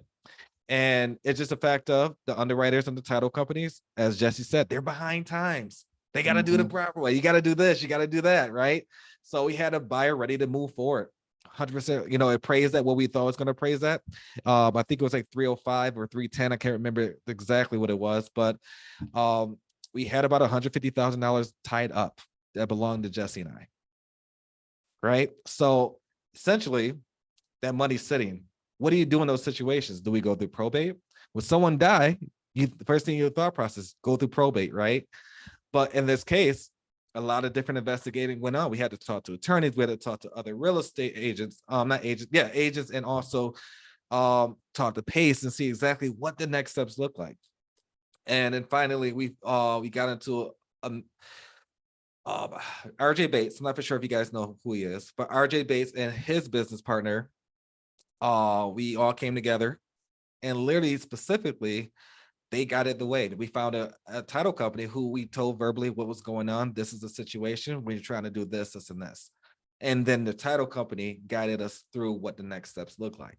Now, a lot of people could panic when that stuff had happened, right? Like, oh God, the seller died. Now he can't sign off on the documents. He can't do this. He can't do that. And guys, rule of thumb: when you're working, when you're closing a property, make sure it's closed and recorded within 24 hours or same day. Closed and recorded is two separate things. If the on a perfect example, close on a transaction today, you need to follow up and ensure that is actually recorded with county records. Not a couple days later, not a week later, not 3 weeks later. Sure as hell Same not 3 day. weeks later. That's exactly what happened. And that's where we had that's where the jam came up, because initially the close happened and the recorded happened literally 3 weeks later. Wow. And in between that 3 weeks, the seller died. Unbeknownst to us, We we didn't didn't know any of this. Yeah. He'd passed for like 4 months Yeah. or 3 months by the time we went to go sell it. And they're like, the seller died. Like, wait, what? So we're in this weird thing because we own the deed to the property. It's legally ours, but then we're in this gray area because we closed on it, but then he died before it was recorded. And so, yeah, it's been interesting. It's funny that somebody brought up the due on sale clause because, Wells Fargo came and secured the property thinking that the seller still owned the property. Yep. So I went and got a locksmith, proved that I own it, switched the locks back. And it's funny, I think Chris just got a call from Wells Fargo today. And we got to call them back tomorrow, but they left a message saying it sounds like they figured out that the seller isn't the one who actually owns it. And so we haven't been able to make the payment. We've been trying to figure out, because we're in the middle of selling it. We've been trying to figure out like why we haven't been able to make the payment. Like they shut us off from being able to make the payment. Yep. But now we know why, because Wells Fargo found out that the seller had passed. Right. And that the seller no longer owns the property. We legally own it. So it's funny because Chris and I are sitting here thinking like, okay, the bank, like they're obviously going to, once we show them proof, we need to call Wells Fargo back, show them proof that, hey, they can't secure this property because it's ours. It's not theirs. We own this. And as soon as we do that, of course, the loan's going to get called due. Right. They're like, oh, well, this is deeded to you guys, but the loan's in this guy's name. Got it. Call it due. So we're anticipating that to happen, which is fine because we're getting ready to sell this thing anyway. So it doesn't matter. But it was interesting because the voicemail they left on Chris's phone was like, hey, just wanted to touch base, just figure out who's going to get this thing caught up. was essentially it, right, Chris? Or correct me if I like what you're right. That was essentially it, right? Yeah, absolutely. So we're sitting here expecting them, to call this thing due and start Right. figuring out what's going on. And then to us, after I changed the locks, I'm assuming they sent somebody out there, noticed that the locks were changed, and probably discovered that they didn't own it anymore. So it's interesting because again, we got to call them back, but the initial thought is like, oh, they just want us to catch up May's mortgage payment. That is it. Yeah. So this is interesting. We're going through this like live, dude, right here. So we'll have to update you guys as this goes through. But yeah, it's interesting. You brought up that due on sale clause because that's not the vibe that Wells Fargo is giving off. It sounds like they just want the May's mortgage payment caught up. Absolutely. And truth be told, that's still the primary function of the bank, in that department, is get money back from the loans they put out. And the fact that it was in Jesse's name and Chris's names on the checks coming in, long as all the green lights are checked on their account every day, that problem's solved. Yeah, 100%. And you have to think like that. If they found out that the seller passed, he died back in October. Yep. So who's been making the mortgage? Obviously, we've been making the mortgage payment on it the last 7 months. So there's that proof of concept right there. So yeah, it'll be interesting to see how that unfolds, how that shakes out. Yes. So Nancy Jones said, what happens if the owner dies and the kids want money for the house, not realizing the parents sold the house? So it all depends on the initial agreement. It really all depends. Like if it's a subject to transaction, most subject to transactions, you're just giving the seller right then and there their lump sum, and that is it. You're taking over their payments. Now, if you're doing something along the terms of what we call it a hybrid, so you kind of doing a little bit seller finance at the same time you're making payments to the lender. So if you got a Wells Fargo loan, you're making payments to Wells Fargo and also the seller. And at that time, if there's kids involved, usually you want to have stuff in place, some kind of either will, some kind of document that states if something does happen with the seller, husband, wife, whoever's selling the property, you could put a document in place that, okay, it goes to this person or it goes to my heirs or whatever that looks like specifically. And there's many ways around it, but this kind of situation, it was just him that was left. I think it's important to note though that Nancy, the situation that Chris and I just described was very unique because it wasn't the fact that we did a subject to and the seller died. The hiccup with ours was that we closed on it, the seller died, and then the deed was recorded. Right. That's the gray area. So I just want to note that in the future, if you do a regular subject to and you take over the responsibility of paying somebody else's mortgage, it's deeded to you, and the seller dies after that, that has nothing to do with the kids wanting the house because the seller sold it. It doesn't matter that the debt is still in their name. Just because the seller dies doesn't grant his children or heirs or anybody else the right to come back and say, I want this house, because it was legally, it was sold. Just the fact that the debt is in his name, there's no relevance. So I just want to make that distinction. Chris and mine's situation with this property specifically is just unique in how it happened and when the seller died, because it was like right there. But any other subject to that's irrelevant. They can't come back because their parent or whoever doesn't own the property. Absolutely. It was legally sold. So And Cindy, you're correct. Banks do not like to foreclose. They don't like it. They want their money some kind of way, right? They want to get something and nothing, right? And Tyler, he said, when it comes to down payment, whether it's a sub to a seller finance, do we need to keep entry fee at or below 10% of the purchase price? that's a great question. My humble opinion, it really depends on the deal. Like, would you prefer an entry fee to be between like 10 to 12% or even 8% or even, 5%? Yes. But there are deals out there you may have to do 25% and the cash flow could be amazing. Like multifamily, perfect example. Sometimes you look into that direction. Would you rather put 25% down to be making $15,000 a month passively?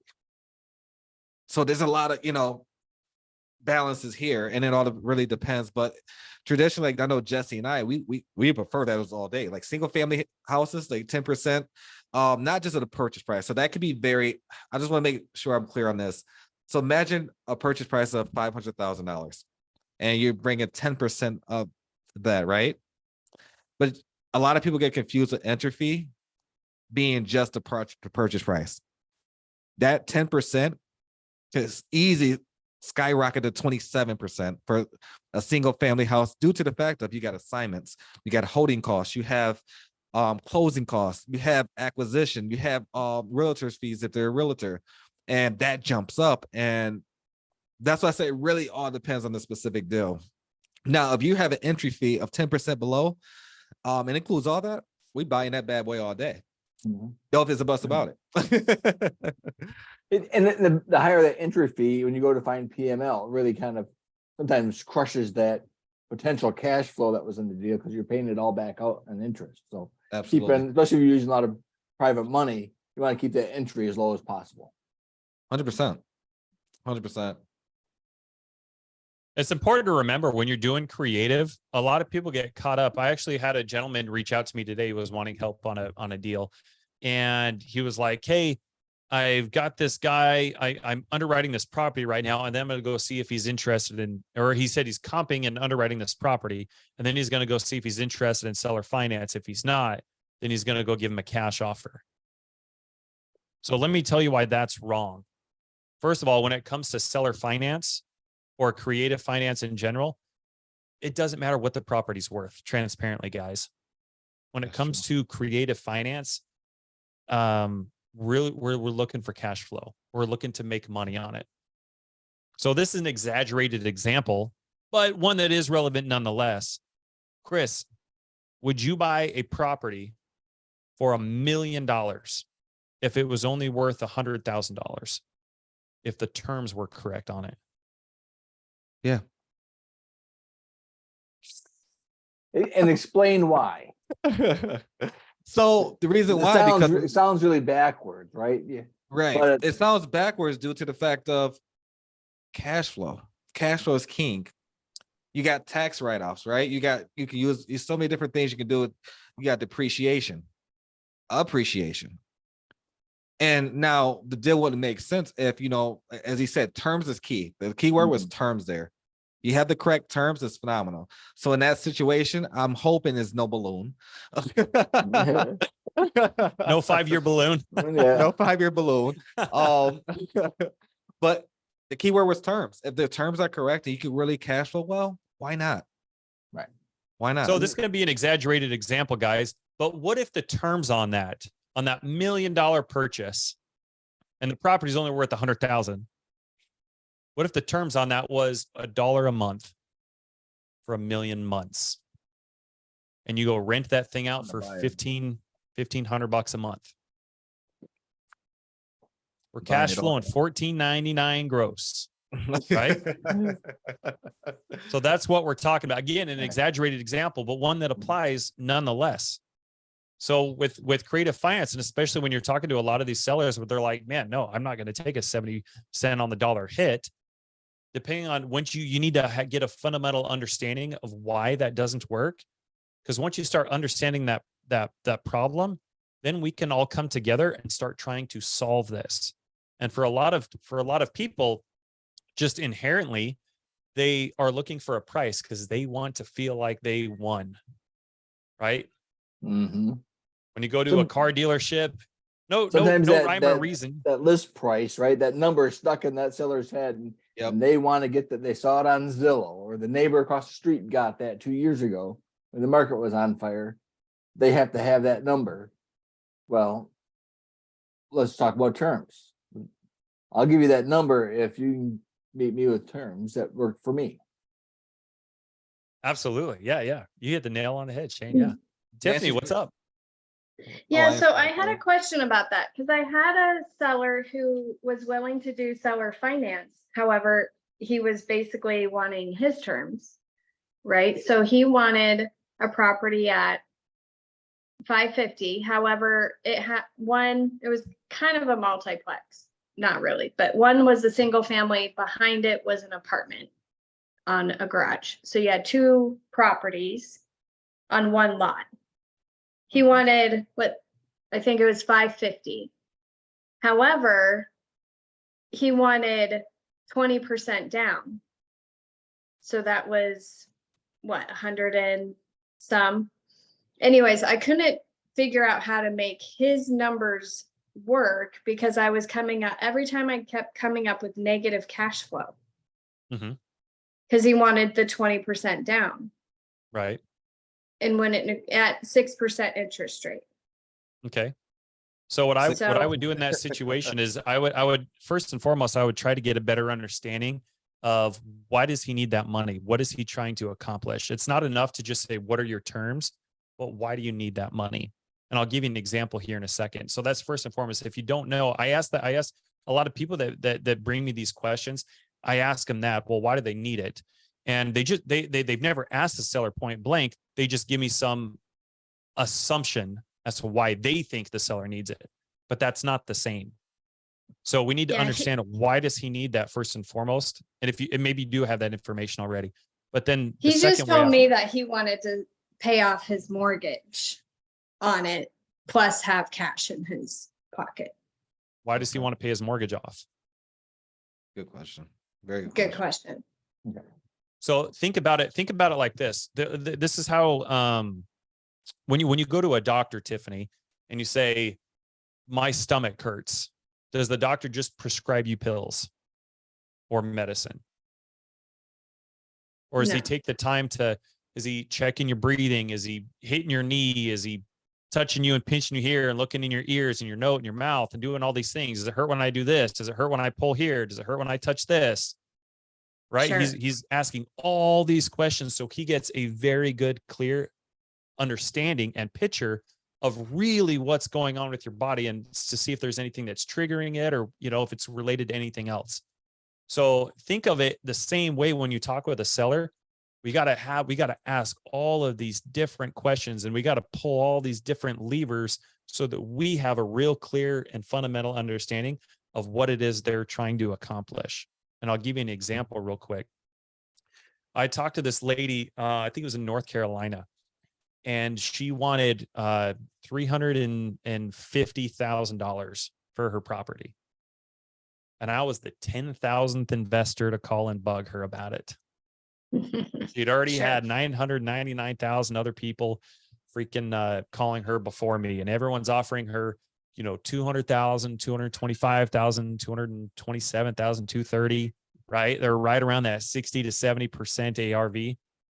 So obviously that's not a good fit for her. She didn't take it. She just told everybody no, to go kick rocks. And wouldn't you know it? Me being the 10,000th investor to talk to this lady, I was the only one to ask her, well, why do you need 350? What are you trying to accomplish? Do you have a mortgage on this? And she's like, yeah, actually I do. My mortgage is 250,000. I want to sell it for 350. That gives me 100,000 in equity. And I want to get out from underneath this property, and I want to go buy an RV. And I want to go RVing for the next 3 or 4 years. I'm like, oh, right. So now I'm like figuring out, how can I solve this problem? This is awesome. So I told her, I said, Gina, I actually just bought an RV last year, but you know what? I didn't need $100,000 to do it. What if I could give you your price where you get 100% of your equity, give you exactly what you're asking for, and I can give you a portion of that up front, which will allow you to get out from under this house, and you can go get into an RV in the next 2 weeks. You can go RVing. Where do you plan on going? Right. And I'm getting a picture. I'm getting an understanding, and doing that, she's, getting that emotion and everything behind it as well. Right. Oh, I'm going to go to Florida, and I'm going to go to Georgia, and I'm going to go up to Tennessee and do all these other kinds of different things. Go visit family here. And I said, cool. Well, what if I just gave you a portion of that, and then I just make monthly payments to you? And those payments, they pay for your gas, they pay for your golfing trips, they pay for your fishing poles and all these other kinds of things that you want to do. And we'll just keep this super simple. You don't got to worry about taking any global offers. As a matter of fact, I'll cover closing costs on this. And she's like, wow, nobody ever presented it to me like that. I've never thought about it like that. And a matter of fact, you probably saved her some money on taxes that she would have had to pay. She took the $100,000. 100%. She no longer has to worry about capital gains on that full $100,000. So there were so many benefits to it, and it was really that simple. But I wouldn't have been able to do that and start diagnosing what it is that's going on, performing a live autopsy, I like to call it, if I didn't take the time to really get a clear picture. Because everybody else just assumes, oh, she just wants 350. Oh, she just wants it. She just wants it. But if you take the time to understand, why do you want it? Why do they need it? Do they actually need that much, or is it a want? What if I could do, and then you start pulling these levers, right? Just like a doctor's talking to you. What if I could do this? What if I could do that? What if this could happen? What if that could happen? Would that at least help you get out from underneath this thing that you're trying to get out from underneath and move on? Now with repairs, how do you factor all of that in there then too? So great question. When I approach this, I don't care what the property's worth. I don't care what the condition is. Like I literally don't care. I would say 9 times out of 10, people do this backwards. What they do is they that call would probably be my they what? issue. I said that would probably be me. Like what's the repairs? What am I going to have to put into it? Right. Yeah. And that's all certainly a factor. 100%. I'm not discontinuing that. All Yeah. I'm saying is the order of operations here is backwards. Sure. And I'll give you another example really quick. There was another young lady who approached me. She brought a property to me wanting help with a property in California, actually. And the property, oh man, I think the seller was asking 2.2 million. And she starts telling me all about this property.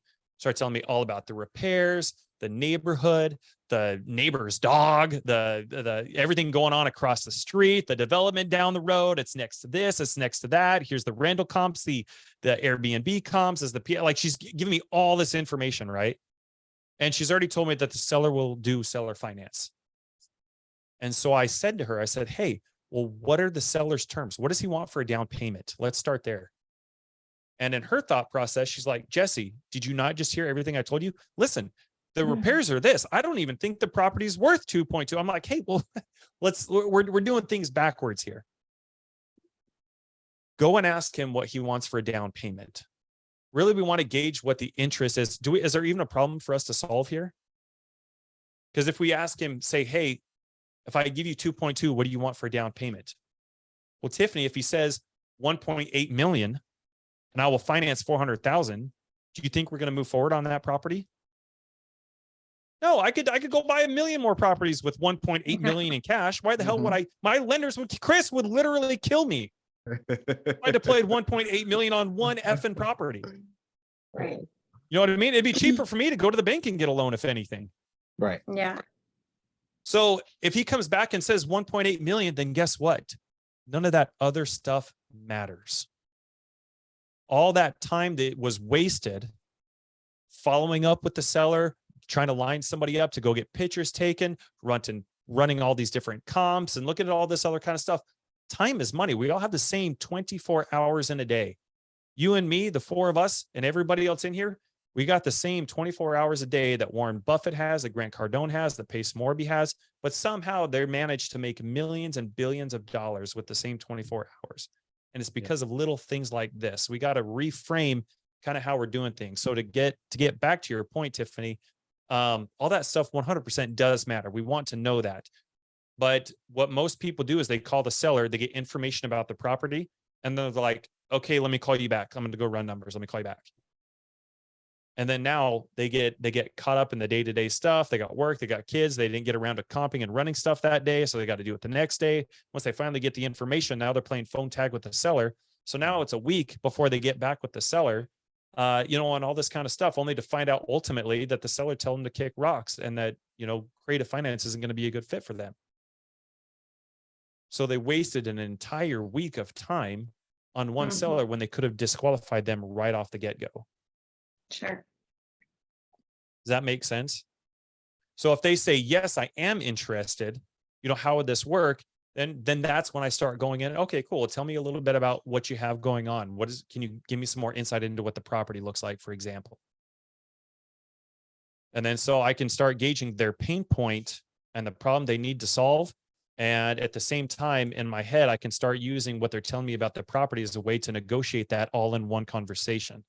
That way I'm getting more done in that one phone call instead of playing phone tag with somebody over a month or 2 weeks or 3 weeks or whatever that looks like. Does that make sense? Yeah, I think so. Like, I think his mortgage was pretty low, like under 100,000, so that's why I think he wanted the 20%. Plus he had other properties, Well, that actually brings me to my next question. Don't take this wrong way. This is just in general. Yeah. This is something I learned as well. And when a seller tells me they want a large down payment, there's two things that come to mind. They don't trust me, or I didn't build enough rapport.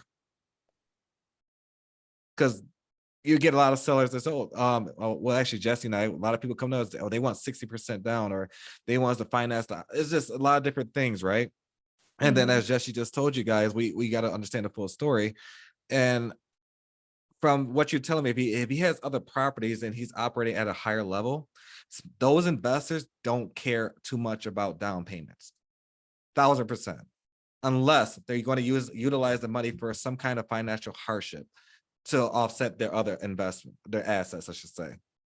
But and I'm not saying like you didn't build enough rapport. I'm not just saying anything like that. Just from my experience, as far as I know for a fact, I had to work on me and how to communicate better with the seller and get better understand exactly what they're looking for. And I realized I had to work on my rapport.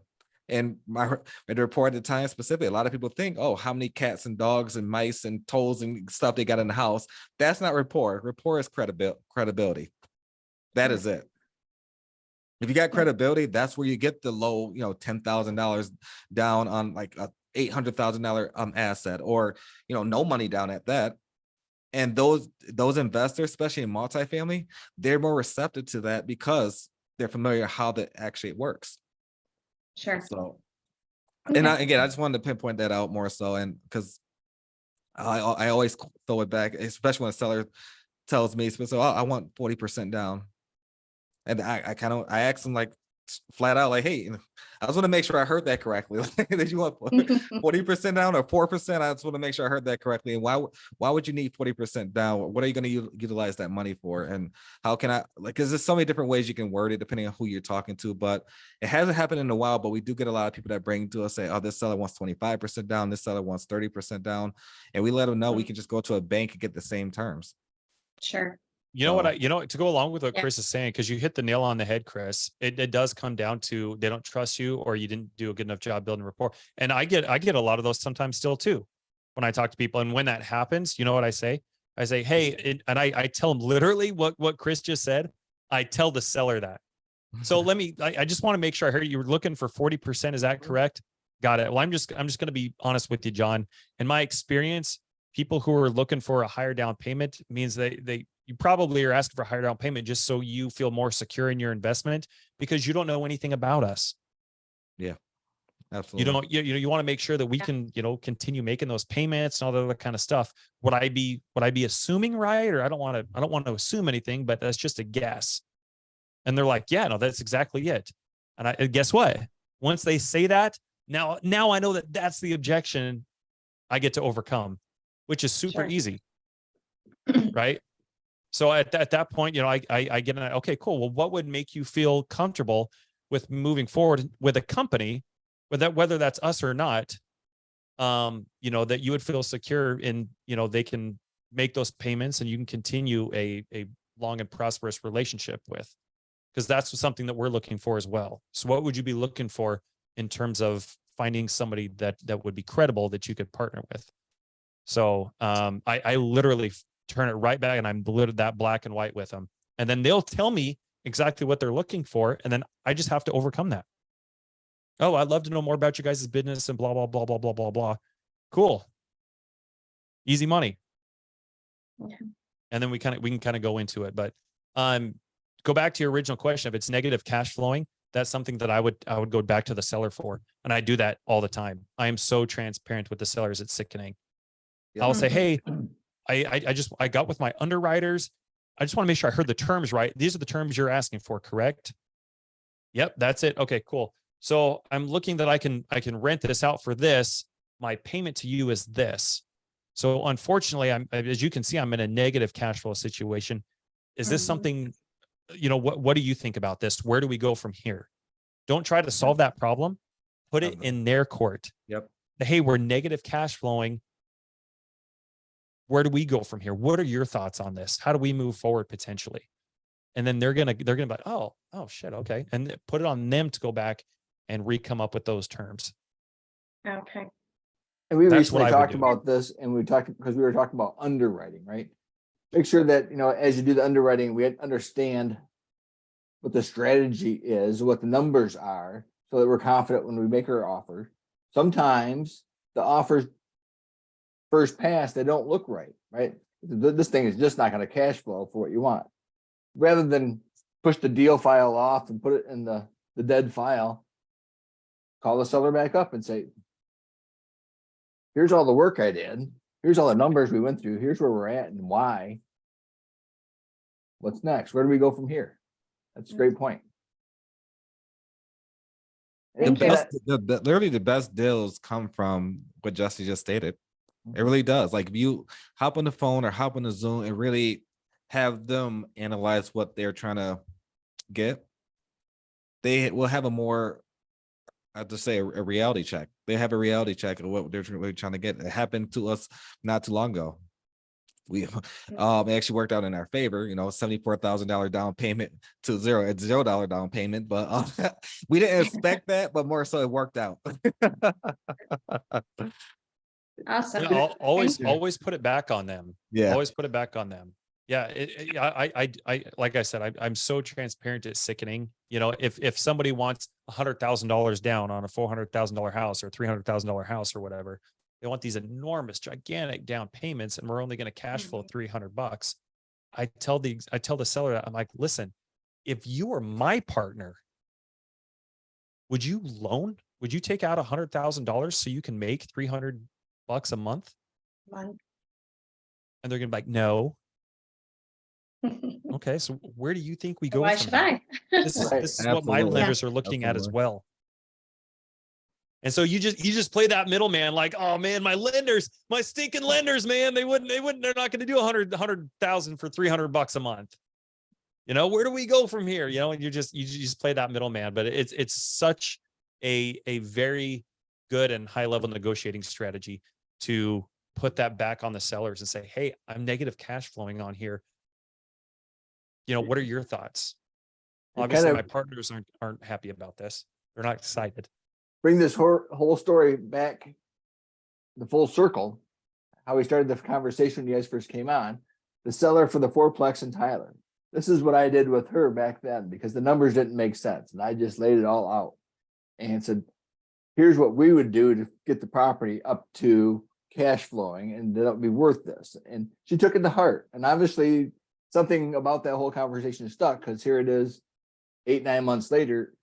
She looked me back up and found me and called me back and said, all right, I've done all these things and I want to work with you. You know, 9 times out of 10, most real estate investors will get to that point and say, oh, that's not a deal. Yep. And move on. Rather Absolutely. than just taking that one little more effort and educate the seller back into, hello, hello. Rather than educate Beautiful. that seller and you know, get them on the same page. Hi. Hi. And doing that makes that very memorable. Like, you'll be the one that stands out in that person's mind 9 months from now, not all those other people that called and said, oh, this isn't a deal and hang up the phone. Build that rapport. 100%, bro. Yeah, that's an amazing story. You know, and Tiffany, I think, brings up a good question, you know, sends off a flag in my mind. We need to do a couple of shows just on pitching terms. And, you know, whether we actually call some people live on the air, or we just kind of walk through a couple of scenarios of what it's like to pitch terms. And besides just an all cash offer, but there are different ways to do that. But from the whole cycle, from making contact and building rapport and getting the property details and information, we're gonna have to get together and do more shows, guys. Absolutely. time Shane, you're I think on that'd here, be it's awesome. That's a gems. great idea. Tyler, what's going on? Tyler Duzan. It's Duzan. You got it that time, Jesse. What's up, buddy? But it's going good, brother. How are you? Good, man. Good. Yeah, I had a question. You bring up balloons, right, Chris? I just want to know, in case you do have to do a balloon, right? What's in the paperwork? Is it called that if the property doesn't appraise at that time that the balloon extends? I've heard something like that somewhere. What's Yep, that called? absolutely. So essentially, if you're on a hypothetical, if you do a 2-year balloon, knowing the market's probably not going to correct, you could put some kind of miscellaneous terms under additional terms, letting the desk or officer know that we need to create some kind of agreement, which they'll do internally, that will state specifically that if the market doesn't correct at the time that the loan for the seller is due, then it automatically extends for another year, and or 3 or 5 years, whatever that looks like specifically. But you can always put verbiage in there. Like people sometimes don't realize the market changes. They don't. Like, look where we're at right now. 8 On months the ago, short term, that's very important. You know, we talked about 100%. 2 or 3 year balloons. You have to have some kind of protection.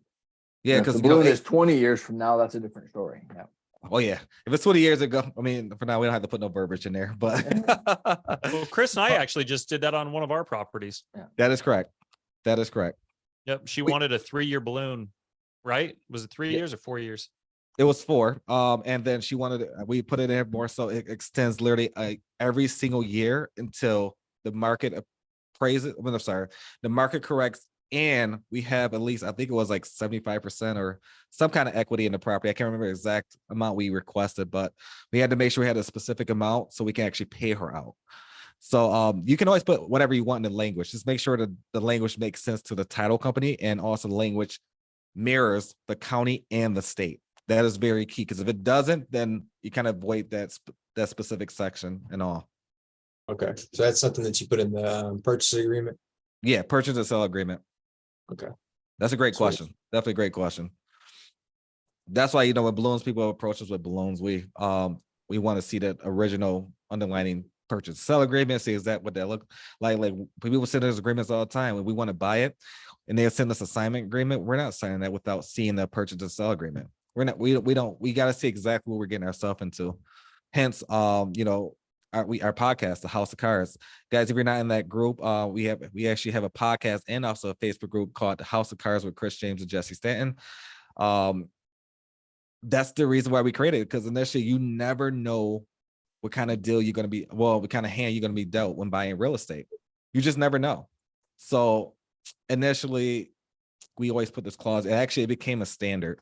We don't care if it's 10 years, 15 years, it's in there. That clause is in there. Gotcha. It protects you for the long run, because you never know what the market's going to do. You don't want another 2008, 2010 crash and all that good stuff. And Right. I know people think we're near it, but I don't think so. They're just being strategic in the way of doing things. Thanks, Chris. Yeah, man. No worries. Thank you for being here, man. Yes, sir. Thanks, Tyler. Yep. Cool. Well, I appreciate everyone coming out. You could be, I know Jessie, it's like 4:00 your time. 4:00 your time over there. It's going on 9:00 my time, and more so, like, you guys could have been anywhere but here, but we appreciate you guys showing up. Again, feel free to reach out to any one of us, Shane, Cindy. They're amazing individuals. We all want to see you guys be successful. Just reach out. We always want to be a resource. Let's JV together and get deals done. There's no excuse at all why you're not doing deals, Barbara. Love you, Barbara. Oh, we got another Kyle. What's going on, man? Hey Love guys. you guys Hey, too. Kyle. Thanks. Hey, this is my first time on the Zoom, so just want to say thank you guys for what you're doing. I do have a question about, let's say I bring in a private money lender for like a 20K entry fee and like have like a term of like a year or so. Okay. How do you guys pay them back? It depends on you. So essentially, there's many ways you can do it. The more traditional way, you can probably pay them on a monthly basis. A monthly basis, you can do quarterly, or sometimes people don't want to be paid out for a year, or it really all depends on your scenario. But if you're bringing a private money lender and you said for a year, is that correct? But just for example, for a year, just- I don't have a certain deal right now. Okay, so if you're bringing a private money lender, usually our private money lenders are relationship type private money lenders, so it's not like transactional. We have them like for instance, if we want to have somebody bring $100,000 to the table, we want to first say, hey, do you want to be an equity partner? Okay. Is that something you're open to? And if I not, understand what an equity partner is, Kyle. Yes, I do. I wasn't, that's, I guess my other question was, would you rather have them on as an equity partner instead of actually just a lender? So it really all depends on the deal. It depends on you. Are you going to be able to pay them off in a year? well, that's okay. That was what I was asking is how, like, let's say you're just paying interest only for a year or so. Then when the loans due, so how do you pay that initial amount back, or the principal back, I should say? It really So, depends on the there's two exit ways you can look strategy at it. originally. Yep. I'm Yep, sorry, go ahead. 100% what Shane just said. Depends on your exit strategy. It's like you may be doing a big flip that takes about 6 months. And then once you're done with that flip, you can throw it on the market. That's one way you can pay your lender back. And or you can do a cash out refi. But I'm not for sure if a year, depending on the area in the market, if a year is enough to appreciate. So those are two different ways you can look at it, but it's really challenging transparently to find a lender to lend for a year to guarantee their money back, doing it like a long-term rental. If you're doing something like a group home or midterm rental, then you have some wiggle room. Even short-term rentals are starting to decline a little bit, but it really all depends on your exit strategy, as Shane was stating.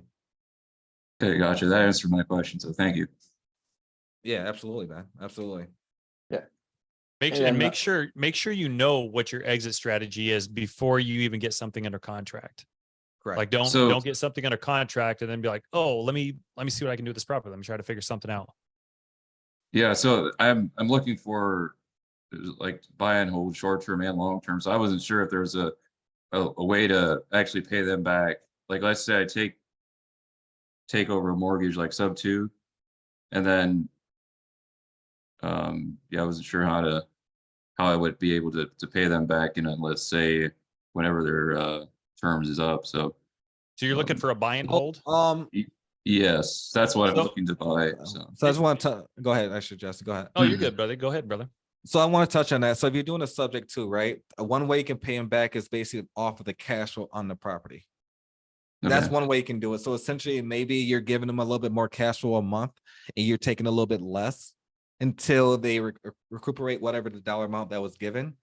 That is one way. I know that that'll eat up a lot of cash flow, and also their cash and cash return, depending on the specific exit strategy. But it's very rare to have a lender.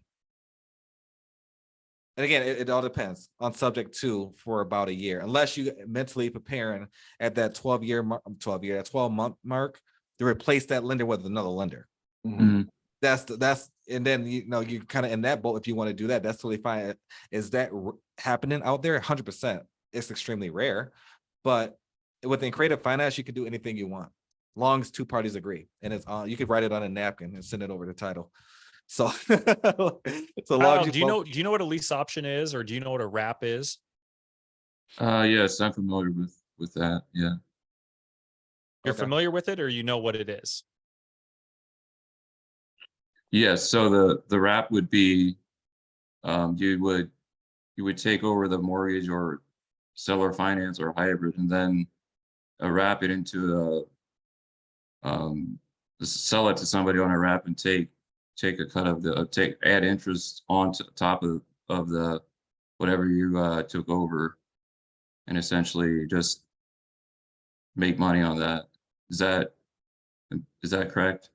Yeah, that's it. So if you Yeah. take a mortgage over for 350 and you sell it on a wrap for 420,000, let's say to buy that subject to, you needed 30 grand between cash to the seller and closing costs and whatever, and you went and got a private lender for that, right? So you get 30 grand, and then you turn around, you sell that house at a higher price and at a higher interest rate than the original note. So you're selling it for 420 grand at 8%, and maybe you ask for 12% down.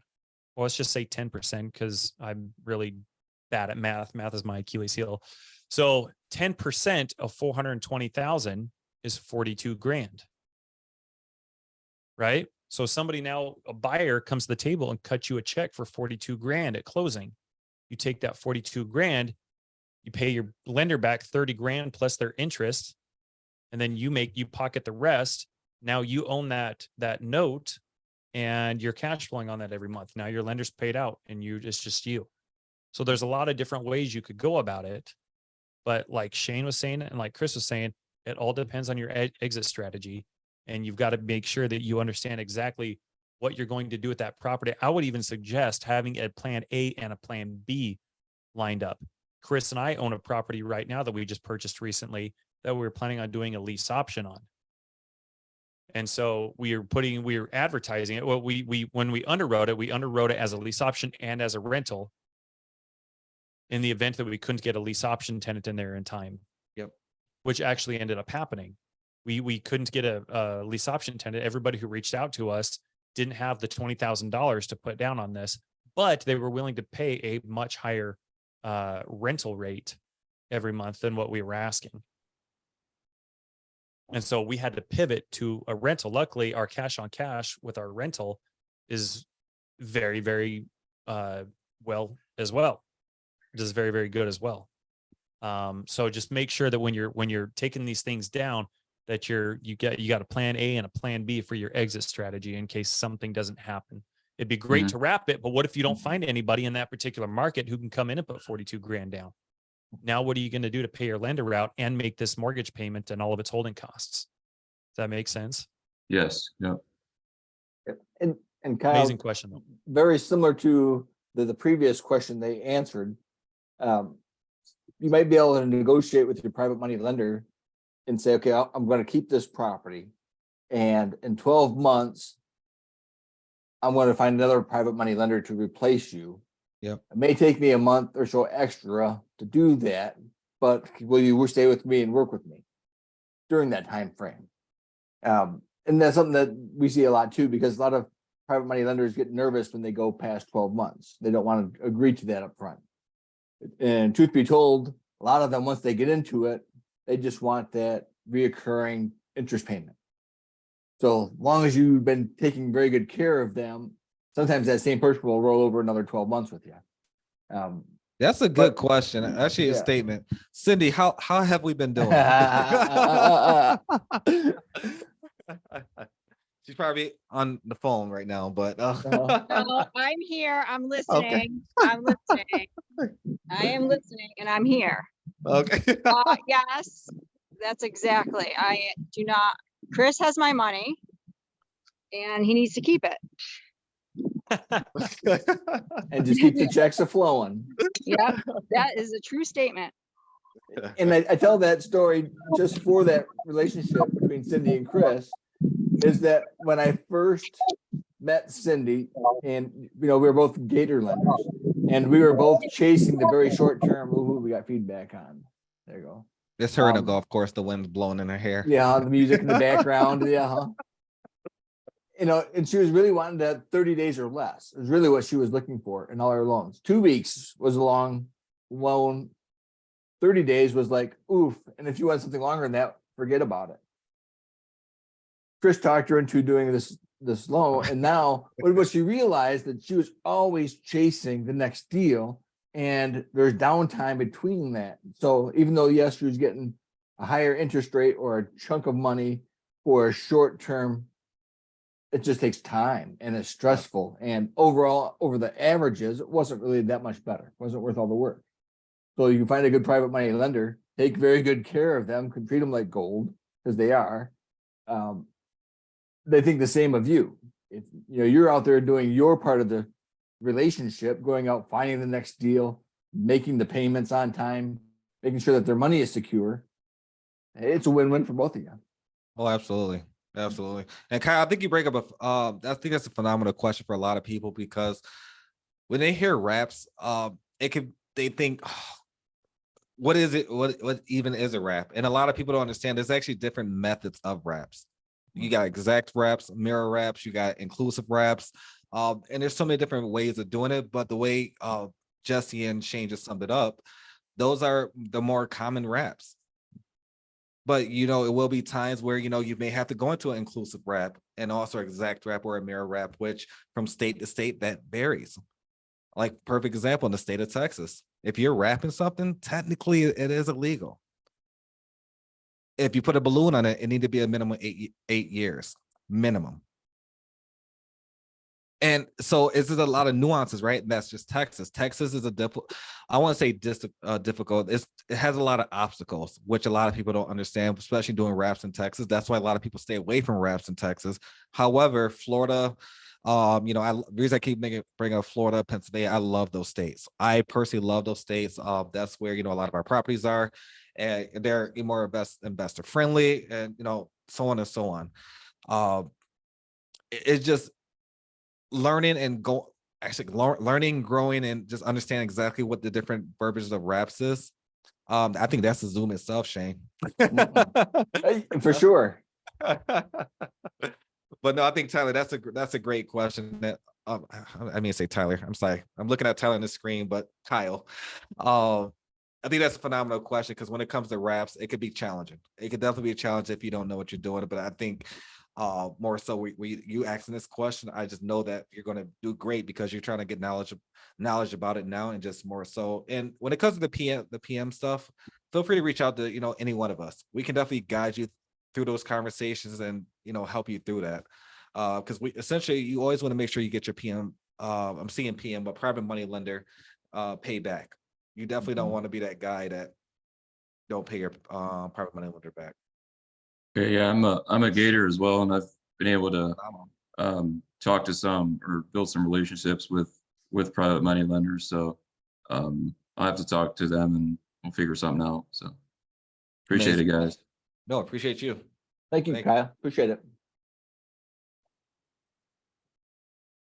Jesse, Chris, 2 hours in, what do you think? That was a great show. I do appreciate you guys. Every Robert time we're coming on, it's gems, it's gold. That is funny. Robert says this will be my next episode. So my head hurts. No, we appreciate Hopefully everyone. this was informative for everybody. Hopefully you didn't get lost too much into the weeds. Hopefully, you guys got your questions answered and it was broken down and articulated in a way that you guys can understand and do something with and go execute on. And just know that we're all here to learn and grow and make money together, man. So please let us know where we can be an asset and a resource for you. Our resources are your resources. So use and abuse it, man. Let's go. We're all here to grow and make money. So thank you to Shane and Cindy for putting this together and for having us on as always. It's just the most amazing thing ever to come on here and be a guest on your guys' show. So we're very appreciative and grateful for the opportunity. I think we can all work together and we should all be making $60,000 to $100,000 a month. So let's go out and do whatever it is that you do the best and bring that value back to the team. Hey, we can all win. 100%. Love it. Till next I time. appreciate you guys. Thank you so much. Appreciate you. Thank you guys for being here. Or if you guys have a great one. Have a good night, everyone.